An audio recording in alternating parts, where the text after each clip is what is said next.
Salut à toutes et à tous, aujourd'hui 1er avril 2017 et je vais en profiter pour faire du bouturage de chair.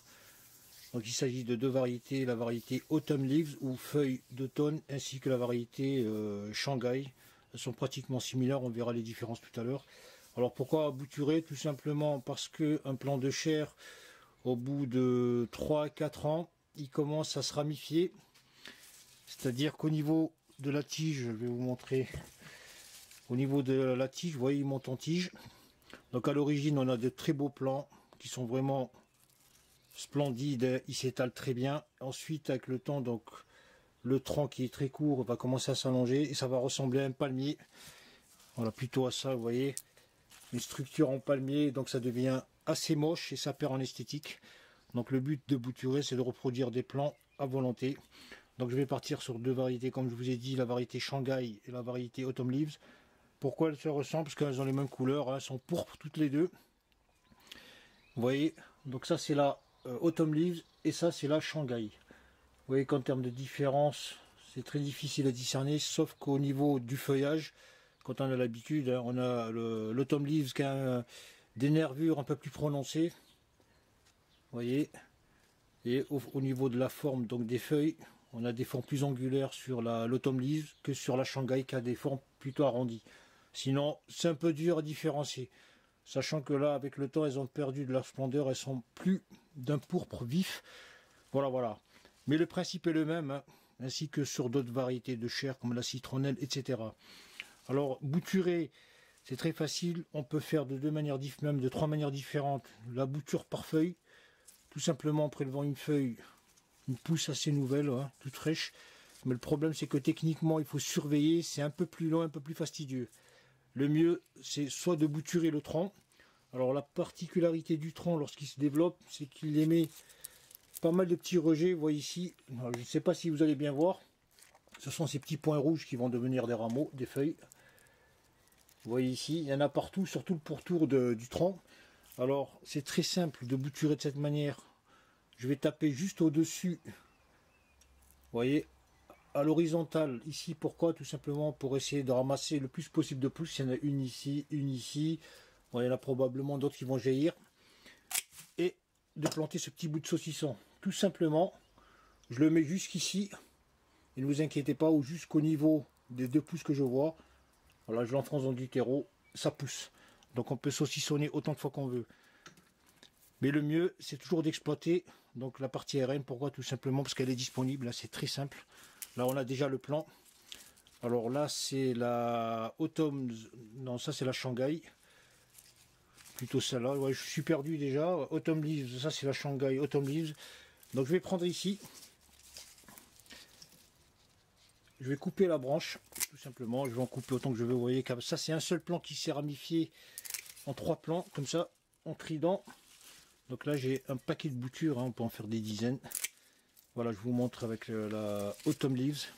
Ensuite, l'opération va consister à dégarnir la totalité du tronc. Donc ça, c'est les branches donc anciennes qui ont été coupées. Il faut savoir que le chair produit pas mal de feuilles. Hein. Ça, ce sont les anciennes. On le voit à la couleur qui se dégrade, qui tend vers le marron.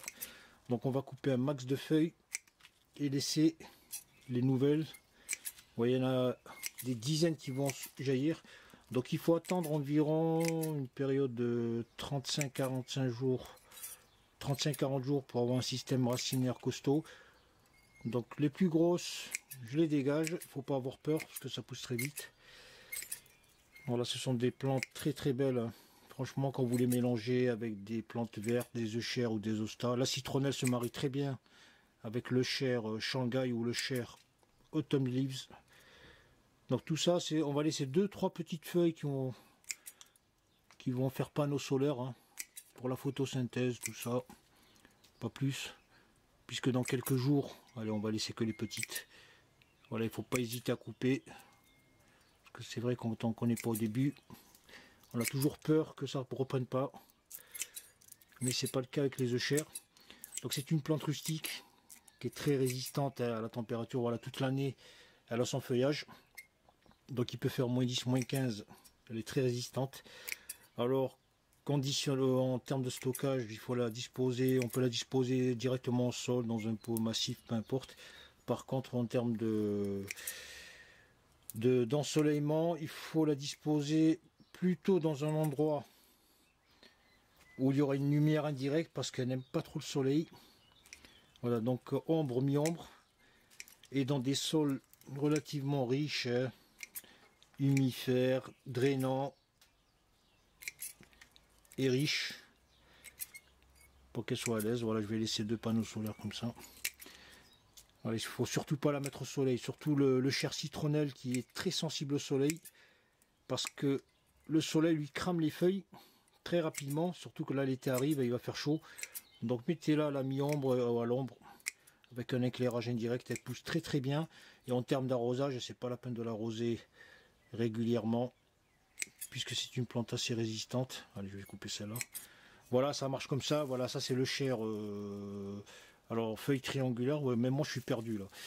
Alors, c'est la Leaves ou la. Ça c'est la Shanghai. Non, la Shanghai, la Leaves, Autumn Leaves, feuille d'automne, c'est celle-là. Là, c'est pareil, vous voyez, ça a ramifié, ça fait un gros paquet de boutures. Je vais procéder de la même manière. Je coupe, je taille.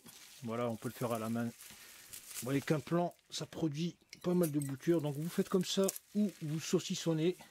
Mais le mieux, c'est de faire ça parce qu'on a déjà le plan. Là, on va avoir un système racinaire qui va se développer très vite. On fait ça à la main, vite fait, bien fait. Comme ça, on supprime les anciennes coupes, les feuilles les plus grosses qui vont pomper de la sève pour rien. Et on laisse les petites feuilles qui vont se développer très rapidement. Voilà, donc on fait comme ça, ainsi de suite. Autant de fois qu'on le souhaite. Donc je vais en faire un paquet pour en distribuer, parce que j'en ai pas mal dans le jardin qui traînent aussi. Voilà comment reproduire de l'Euchère, peu importe la variété, de manière gratuite et très rapide. Voilà, maintenant je vais les mettre dans un pot. Une fois que vos boutures sont prêtes, alors prenez le contenant de votre choix, hein, de la capacité du volume de votre choix. Ensuite, donc mettez du terreau frais, hein, évitez de travailler avec du terreau ancien, du terreau fait maison ou du terreau spécialisé, ce que vous voulez. Donc j'ai mis une couche, un lit de caillasse en tout, de pierre pour le drainage. Voilà, donc on prend ces boutures telles quelles, vous voyez. Donc il n'y a rien de compliqué. Et on les enterre jusqu'au collet ici.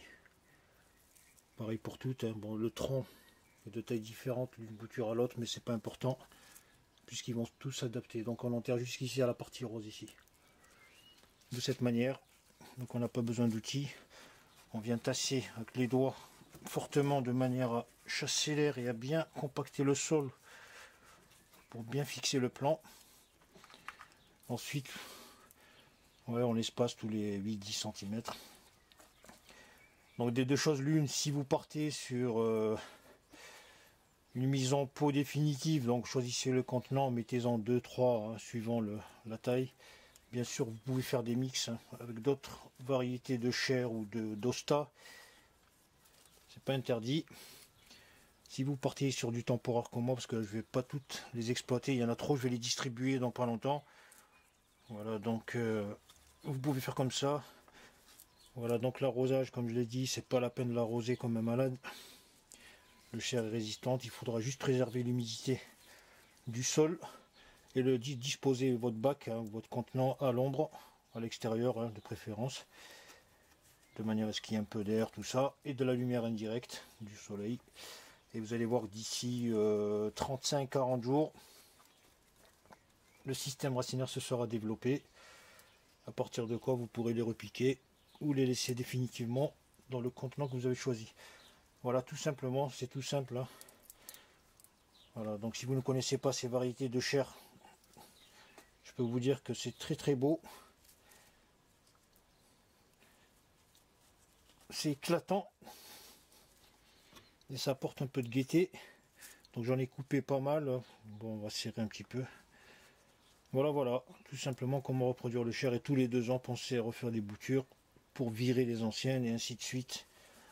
Pour perpétuer la variété de vos végétaux. Écoutez, si vous avez bien sûr des questions, hein, n'hésitez pas à me les poser. Voilà, je vous remercie d'avoir suivi cette vidéo et à très bientôt.